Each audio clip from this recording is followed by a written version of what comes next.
Good morning, students. Students, this is my second lecture on chapter Nature and Significance of Management.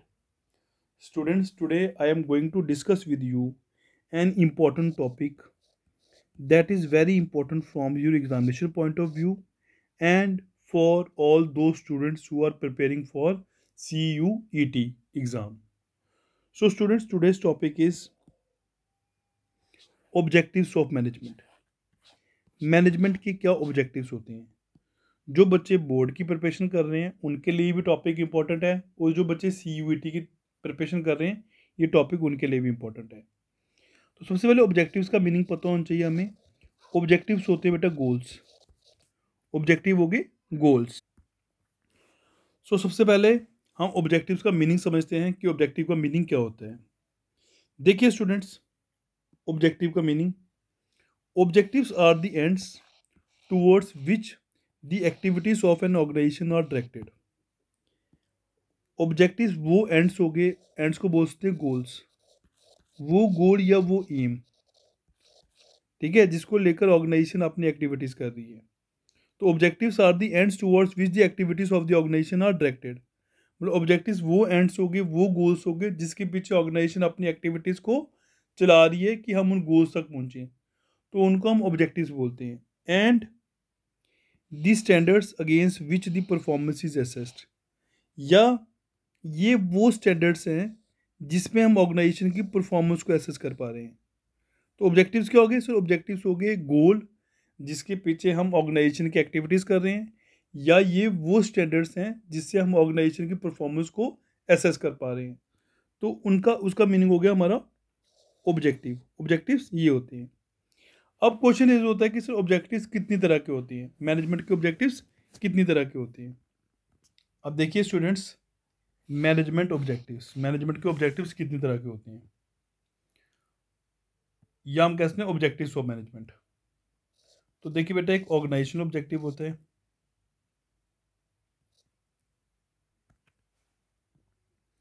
Organisational objective,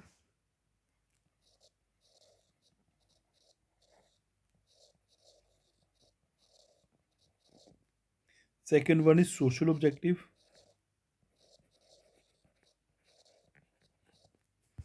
third one is personal objective.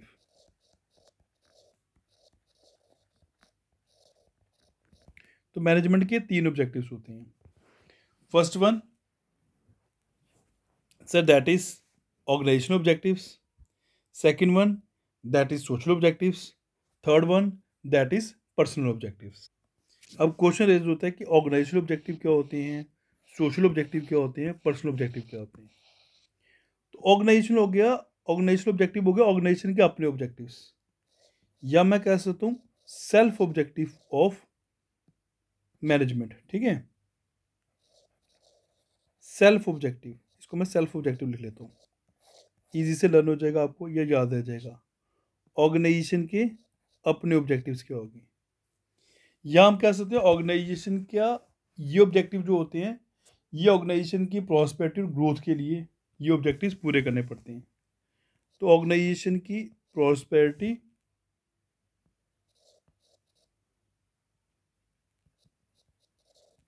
And growth के लिए ये objective पूरे करने पड़ते हैं। Organisation objective, organisation हो गया organisation के अपने ऑब्जेक्टिव।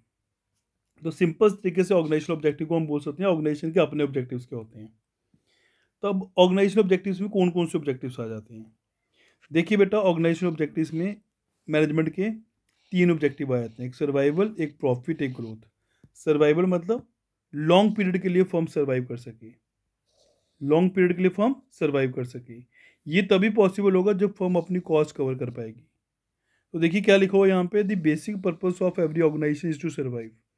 बेसिक पर्पस हर एक ऑर्गेनाइजेशन को होता है कि वो सर्वाइव करे and exist in the competition market, और कंपटीशन मार्केट में एग्जिस्ट कर पाए for a long period of time, एक लंबे समय के लिए। And it is possible only when it is able to cover its cost. मतलब ये तभी पॉसिबल हो सकता है जब फर्म अपनी कॉस्ट कवर कर पाए। कॉस्ट कवर कर पाएगा मतलब सपोज करो फर्म ने एक प्रोडक्ट 100 रुपीज़ का बनाया है, अब फर्म ये इसको 102 का बेचे या 105 का बेचे, तब इनकी कॉस्ट कवर होगी, तभी फर्म सर्वाइव कर पाएगी। अगर 100 का प्रोडक्ट बनाकर 95 में बेचेगी या 98 में बेचेंगे तो कॉस्ट कवर नहीं होगी। फर्म कितनी देर लॉस सफ़र करेगी, एक दिन बंद हो जाएगी। तो सर्वाइवल के लिए आपको कॉस्ट कवर करनी पड़ती है। तो फर्म चाहती है, मैनेजमेंट चाहती है कि फर्म जो है लॉन्ग टर्म के लिए सर्वाइव कर सके। तो सर्वाइवल पहला पॉइंट आया। Second one, profit. अब हर एक फर्म चाहती है कि वो प्रॉफिट कमाए। तो जो most important objective of every organisation is the earning adequate amount of profit. तो मोस्ट इंपॉर्टेंट ऑब्जेक्टिव हर एक फर्म का होता है, या हर एक मैनेजमेंट का होता है, या हर एक ऑर्गेनाइजेशन का होता है कि अच्छा खासा प्रॉफिट कमाया जा सके। Profit is essential for survival, growth, expansion of business. Profit he survival के लिए, ग्रोथ के लिए, बिजनेस को एक्सपेंड करने के लिए ज़रूरी होता है। Profit is reward given to the businessman for bearing risk. जो बिजनेसमैन रिस्क ले रहा है उसका रिवॉर्ड जो है वो प्रॉफिट ही है। सेकंड पॉइंट ये आया ऑर्गेनाइजेशनल पॉइंट में, ऑर्गेनाइजेशनल ऑब्जेक्टिव में। Next one is growth. Her firm चाहती है अब वो ग्रो भी करे, मतलब कि अगर इनके पास सब 2 कंपनीज हैं तो 6 कंपनियां बननी चाहिए। अगर 5 प्रोडक्ट्स मार्केट में लाई हैं तो 50 प्रोडक्ट होने चाहिए। तो वो ग्रोथ वहाँ से पता चलती है फर्म की। तो हर एक फर्म चाहती है ग्रोथ भी करे। Business organisation must grow and expand their activities. Business organisation को एक्सपेंड करना है, ग्रो करना है। The success of any organisation is measured by the growth rate, and growth rate is measured in terms of sale, number of branches, number of product and number of employees extra. तो हर एक organisation की जो success होती है वो उनके growth rate पर डिपेंड करती है कि कितना ग्रोथ रेट हो रहा है फर्म का। ग्रोथ मेजर की जाती है कि कितनी सेल हो रही है, कितनी ब्रांचेस खुल रही हैं, और कितने प्रोडक्ट मार्केट में आ रहे हैं, और कितने एम्प्लॉयज़ हैं उनके पास। तो ऑर्गेनाइजेशन ऑब्जेक्टिव में 3 ऑब्जेक्टिव आते हैं, survival, profit, growth. So organisation objective I hope सब बच्चों को समझ आ गए होंगे। नेक्स्ट वन होता है सोशल ऑब्जेक्टिव। सोशल ऑब्जेक्टिव हो गया सोसाइटी के लिए। As you know, business is a part of society.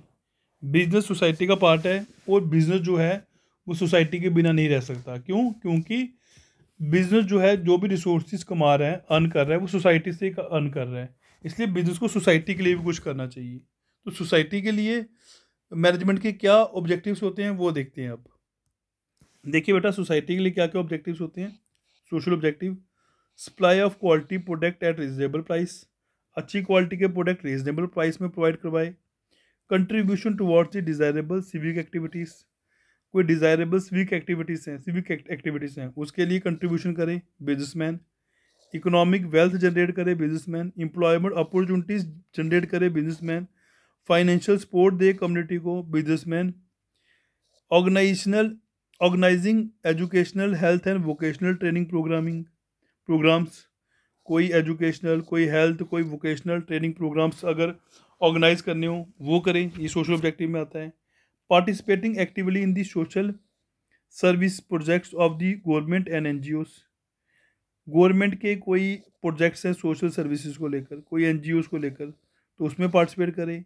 Using environmental friendly methods of production. Environmental friendly method जो है प्रोडक्शन के लिए वो यूज़ करें। And providing employment opportunities to the weaker section of society. Society की weaker section को employment opportunities provide करवाए। कहने का मतलब ये है कि ये ऑब्जेक्टिव जो भी होंगे सोसाइटी के लिए होंगे, सोसाइटी के वेलफेयर के लिए काम करना है। चाहे आपको इको फ्रेंडली प्रोडक्ट लाने हैं, एम्प्लॉयमेंट जनरेट करनी है, educational, health, vocational training programme लाने हैं, फाइनेंशियल सपोर्ट करना है, एम्प्लॉयमेंट अपॉर्चुनिटीज़ क्रिएट करनी है, इकोनॉमिक वेल्थ करनी है, ये सारा सोसाइटी के लिए करना है। क्योंकि business is a part of society, business society का पार्ट है, और बिजनेसमैन का एक कमिटमेंट है सोसाइटी के लिए कि वो सोसाइटी के वेलफेयर के लिए काम करेगा, सोसाइटी की ग्रोथ के लिए काम करेगा। क्योंकि सोसाइटी ग्रो करेगी तो बिजनेसमैन भी ग्रो करेगा। तो इसलिए सोशल ऑब्जेक्टिव भी बिजनेस के लिए बड़ा इंपॉर्टेंट है, मैनेजमेंट के लिए बड़ा इंपॉर्टेंट है। नेक्स्ट वन बेटा आता है हमारा पर्सनल ऑब्जेक्टिव। पर्सनल ऑब्जेक्टिव को बेटा आप ह्यूमन ऑब्जेक्टिव भी बोलते हो, याद रखना, या इनको हम इंडिविजुअल ऑब्जेक्टिव भी बोलते हैं।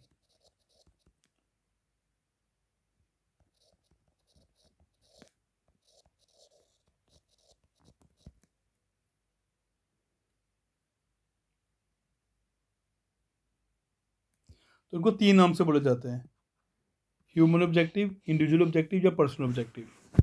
अब ये ऑब्जेक्टिव किसके लिए होते हैं? ये ऑब्जेक्टिव्स एम्प्लॉयज़ के लिए होते हैं, याद रखना, क्योंकि एम्प्लॉयज़ जो हैं वो फर्म के लिए रियल एसेट है। एम्प्लॉय जो हैं बिजनेस के लिए रियल एसेट है, क्योंकि हर एक तरह के ऑर्गेनाइजेशन के पास सेम मशीनरी होती है, सेम काम करने का तरीका होता है, मगर एम्प्लॉयज़ अलग अलग होते हैं। जिनके एम्प्लॉयज़ हार्ड वर्कर होंगे, जिनके एम्प्लॉयज़ सेटिस्फाइड होंगे, जिनके एम्प्लॉयज़ मोटिवेटेड होंगे, वो ऑर्गेनाइजेशन ग्रोथ करेगी। तो अब जो मैनेजमेंट है उनका भी फ़र्ज़ बनता है कि एम्प्लॉयज़ के लिए कुछ करे। ठीक है, तो एम्प्लॉयज़ के लिए मैनेजमेंट के क्या ऑब्जेक्टिव्स होते हैं वो डिस्कस करते हैं अब। जैसे कि स्टूडेंट्स, मैंने आपको पर्सनल ऑब्जेक्टिव, ह्यूमन ऑब्जेक्टिव और इंडिविजुअल ऑब्जेक्टिव बताए कि ये ऑब्जेक्टिव्स एम्प्लॉयज़ के लिए होते हैं। Individual objectives are related to the employees of the organisation. Individual objectives employees के लिए होते हैं, as employed are the most important resource for every company, क्योंकि एम्प्लॉयज़ जो होते हैं मोस्ट इंपॉर्टेंट रिसोर्स होते हैं हर एक कंपनी के लिए। And satisfied and motivated employees contribute maximum for the organisation. अगर एक सेटिस्फाइड और एक मोटिवेटेड एम्प्लॉय होगा, वो हमेशा कंपनी के लिए सेटिस्फैक्ट्री काम करेगा, मैक्सिमम आउटपुट देगा। अब देखिए एम्प्लॉयज़ के लिए फर्म का क्या ऑब्जेक्टिव्स हैं। जैसे फर्स्ट लिखा है कम्पिटिटिव सैलरी, एक अच्छी सैलरी देनी चाहिए एम्प्लॉयज़ को। पर्सनल ग्रोथ करवाओ एम्प्लॉयज़ की, डेवलपमेंट करवाओ एम्प्लॉयज़ की, प्रमोशन देकर, ट्रेनिंग देकर एम्प्लॉयज़ के लिए। पी रिकग्निशन, मीन टू से एम्प्लॉयज़ की सेल्फ रिस्पेक्ट बनाकर रखो, उनकी अपने कोलीग में रिस्पेक्ट बनी रहे। ठीक है, उनको उनके काम की प्रेज़ की जाए, तो इस तरीके से उनकी सेल्फ रिस्पेक्ट बना कर रखनी है। सोशल रिकग्निशन भी होनी चाहिए एम्प्लॉयज़ की। And good and healthy working condition employees को प्रोवाइड करवाओ।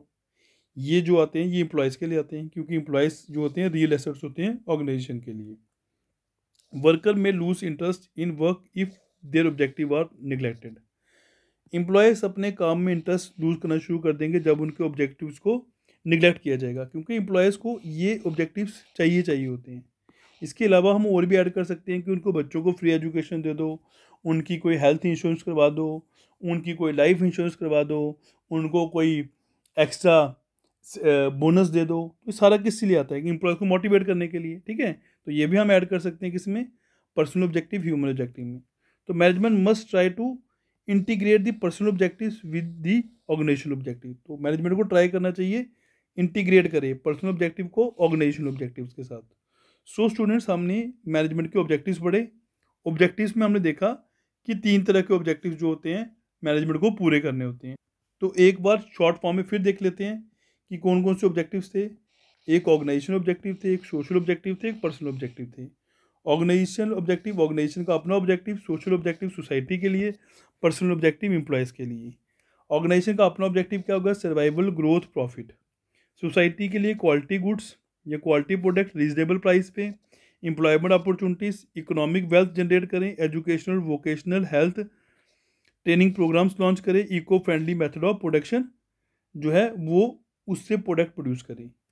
पर्सनल ऑब्जेक्टिव में अच्छी सैलरी मिलनी चाहिए, गुड वर्किंग कंडीशन देनी चाहिए, पी रिकग्निशन मैंने बताया आपको, ट्रेनिंग एंड डेवलपमेंट और सोशल रिकग्निशन। आई होप सब बच्चों को ये टॉपिक समझ आया होगा। Thank you students.